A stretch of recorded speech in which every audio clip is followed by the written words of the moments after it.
সরকারি কর্মচারীরা বিগত প্রায় 11 বছর যাবৎ একই বেতন কাঠামোতে বেতন ভাতা পাচ্ছেন।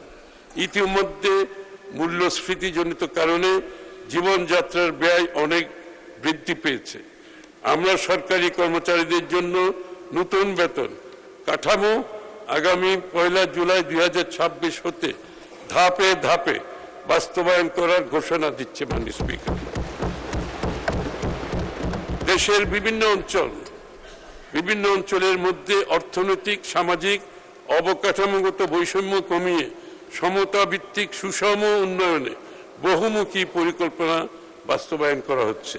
এবারে বাজেট প্রণয়ন ও সরকারের মধ্যমেয়াদী নীতি কৌশল নির্ধারণে বাজেট পূর্ববর্তী অংশীজনদের সাথে ধারাবাহিক আলোচনায় প্রাপ্ত সুপারিশ সমূহ সক্রিয় বিবেচনায় নেওয়া হয়েছে।